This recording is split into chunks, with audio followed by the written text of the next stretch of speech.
अस्सलाम वालेकुम। अमरीकी सदर डोनाल्ड ट्रंप की जो चालाकियां और फुर्तियां हैं और जो दुनिया भर के मामलात में टांग अड़ाने की उनकी ख्वाहिश है और जो हर एक का चौधरी बनने का उनका शौक है, उसने अमरीका की मईशत को तबाह करके रख दिया है। अमरीका ने पिछले 9 साल के दौरान अपने कर्ज को दोगुना कर लिया है। यानी 2017 में जब डोनाल्ड ट्रंप की हुकूमत आई थी तो उस वक्त अमरीकी कर्ज 20 ट्रिलियन डॉलर से कम था, यानी 19.95 ट्रिलियन डॉलर था अमेरिका का मजमूई कर्ज। अब ये कर्ज बढ़कर 40 ट्रिलियन डॉलर हो चुका है, यानी कि दुगना से भी ज्यादा हो चुका है। और ये जो अमेरिकी सदर डोनाल्ड ट्रंप की जो हुकूमत है, तो इस जो हुकूमत जब से आई है तो पिछले 1.5 साल के दौरान ही ये 3.8 ट्रिलियन डॉलर का कर्जा ले चुकी है। और जो पिछला दौर था उस दौर में तो कमाल ही कर दिया था, जब भी इन्होंने तकरीबन 8 ट्रिलियन डॉलर जो है उसका कर्जा लिया था। अमरीकी सर जो बाइडेन जो बीच में गुजरे, उनका दौर भी कुछ बहुत अच्छा नहीं था। उस दौर में भी तकरीबन 8.4 ट्रिलियन डॉलर का कर्जा लिया गया। तो मजमूई तौर पर अगर देखा जाए तो डोनाल्ड ट्रंप जो है, इन्होंने 11.8 ट्रिलियन डॉलर का कर्जा लिया, और जबकि जो बाइडेन है उन्होंने 8.4 ट्रिलियन डॉलर का कर्जा लिया है। अब अमरीकी मईशत के ऊपर ये इतना ज्यादा बोझ बन चुका है कि उसका बोझ उठाना अब अमरीका के लिए मुश्किल से मुश्किल होता चला जा रहा है। अमरीका जो है एक ऐसा मुल्क है जिसकी मईशत जो है बहुत बड़ी मईशत है, लेकिन उसकी मईशत की उसकी जीडीपी के अगेंस्ट उसके कर्जे बहुत ज्यादा हो चुके हैं। ये बैलेंस जो होता है दुनिया में, तकरीबन यूं कहा जाता है कि जो ओवरऑल जीडीपी होता है उसका 65 से 80% के दरमियान जो दुनिया में मुख्तलिफ फार्मूले हैं, इससे ज्यादा आपने कर्ज नहीं लेना। लेकिन अमेरिका का मामला ऐसा है कि इसके कर्ज जो है वो उससे बहुत ज्यादा हो चुके हैं, और उसमें बहुत तेजी से, असल प्रॉब्लम कर्ज नहीं है, कर्ज का तेजी से इजाफा होना जो है वो अमेरिका के लिए प्रॉब्लम बनता जा रहा है। अब जो सबसे बड़ी सूरत हाल जो अमेरिका के सामने आ रही है, जैसे 40 ट्रिलियन डॉलर जो है अमेरिका के कर्जे हो चुके हैं आलमी बरादरी के। अगर ओवरऑल देखा जाए कि अमेरिका के जो अखराजात हैं, सालाना अखराजात हैं, वो तकरीबन 7 ट्रिलियन डॉलर हैं। अब उस 7 ट्रिलियन डॉलर के अंदर से तकरीबन 1.1 ट्रिलियन डॉलर जो है वो सिर्फ कर्ज की किस्त उतारने पर खर्च हो जाता है। यानी ये एक इतनी बड़ी अमाउंट है जो दुनिया के किसी तरक्की याफ्ता मुल्क के पूरे बजट से भी ज्यादा है। यानी अगर आप यूं समझें कि यूरोप के किसी भी मुल्क से, बड़े मुल्क से, उसके जो ओवरऑल उसका जो बजट है, सालाना बजट है, उससे ज्यादा अमेरिका सिर्फ अपनी डेट सर्विसिंग पर खर्च कर रहा है। और अगर अमेरिका के अंदर देखा जाए कि अमेरिका के अंदर ये इसका इम्पैक्ट क्या है, तो 1.1 ट्रिलियन डॉलर जो है अमेरिका के जो सबसे बड़े, अगर हम दो बड़े हैं उनके महकमे देखें, एक दिफा का महकमा है या जो उनका सेहत का महकमा है। दिफा का महकमा देखा जाए तो पेंटागन का इदारा है, जो पेंटागन के इदारे का जो मजमूई बजट है उस बजट से भी ज्यादा अखराजात हैं, 1.1 ट्रिलियन डॉलर। ये इतने ज्यादा है कि पेंटागन के अखराजात भी इससे बहुत पीछे रह गए। फिर इसके अलावा जो अमरीकी जो मईशत है उसके अंदर जो अमरीकी जो शहरी हैं उनके लिए जो सबसे इंपॉर्टेंट चीज़ है वो अमेरिका में हेल्थ फैसिलिटीज़ हैं। हेल्थ फैसिलिटीज़ के ऊपर पूरे इलेक्शन लड़े जाते हैं। जब भी कोई डेमोक्रेट्स आते हैं तो डेमोक्रेट्स हेल्थ फैसिलिटीज़ को बुनियाद बनाकर इलेक्शन कैंपेन्स बनाते हैं। रिपब्लिकन्स तो जंगी जुनून पैदा करते हैं और आकर ये जो इमिग्रेंट्स है, इलीगल इमिग्रेंट्स के मामले को हाईलाइट करते हैं और जंगी जुनून पैदा करते हैं और दुनिया में अमन के नाम पर तबाही फैलाते हैं। डेमोक्रेट्स जो है अपने मुल्क के अंदर मुख्तलिफ पॉलिसीज को लेकर आते हैं और हेल्थ उसके अंदर सबसे इंपॉर्टेंट होती है। तो जब बराक ओबामा थे या जो बाइडन भी थे तो इनका फोकस हेल्थ के ऊपर ज़्यादा था। तो अब जो अमरीकी जो इकोनॉमी है, जो अमेरिका की जो डेट सर्विसिंग है 1.1 अरब डॉलर, 1.1 ट्रिलियन डॉलर, सॉरी, ये अमाउंट अमेरिका के ओवरऑल जो हेल्थ बजट है उससे भी ज्यादा हो चुकी है। अब ये मसाइल बढ़ते चले जा रहे हैं और इसका कोई हल नहीं, क्योंकि आने वाले दिनों में ये कमी होती नहीं चली जा रही।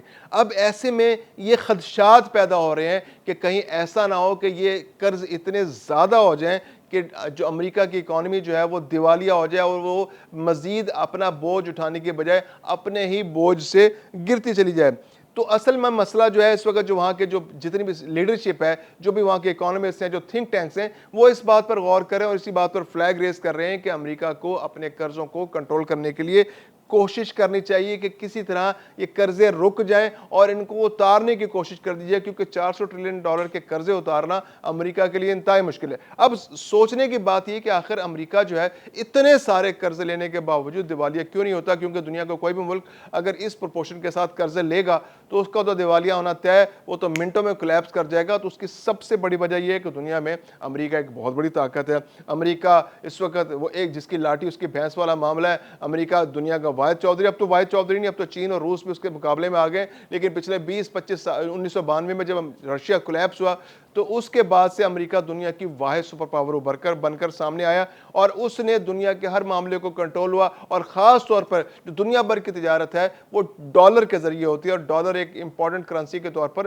سامنے آتے ہیں. تو ایسے میں دنیا کے جتنے بھی ممالک ہیں وہ ڈالرز کی ایک اپنے پاس اماؤنٹ محفوظ رکھتے ہیں. تو ڈالر کی ایک ضرورت، ایک وائبلٹی دنیا کے اندر موجود رہتی ہے. پھر یہ کہ امریکہ نے اس بات کو بھی انشور کیا ہے کہ جو دنیا میں تیل کی تجارت اور خاص طور پر جو مشرق وسطیٰ کے اندر سے تیل کی تجارت ہے وہ ڈالر کے تھرو ہو. تو پھر یہ ہوتا ہے کہ امریکی ریزرو بینک کے تھرو سے پھر یہ پیسہ آگے پیچھے ٹرانسفر ہوتا ہے اور امریکی ڈالر جو ہے اس کی بالادستی دنیا کے اندر قائم رہتی ہے. تو امریکہ میں یہ کرنسی کسی وقت بھی نہیں ڈوبنے کا اس کا خطرہ. پھر اس کے علاوہ امریکی جو ریزرو بینک ہے، امریکہ کی اپنی کرنسی چونکہ ڈالر ہے اور امریکہ لوکل اپنے بینکوں سے قرضہ لیتا ہے، تو پھر اس میں ہوتا کیا ہے کہ ڈالر چھاپو اور ڈالر چھاپنے کے بعد بھی انفلیشن اگرچہ اس سے بڑھتی ہے، لیکن یہ ہے کہ امریکہ اپنے معاملات کو اس کے ساتھ کنٹرول رکھتا ہے اور اس کے جو ریزرو بینک ہے وہ ان معاملات کو مینیج رکھتا ہے اور یہ قرضے بھی امریکی بینکوں سے ہی حاصل کیے جاتے ہیں. پھر یہ کہ عالمی مالیاتی ادارے جو ہیں وہ بھی امریکہ کے سامنے بالکل ان کی کوئی حیثیت نہیں ہے.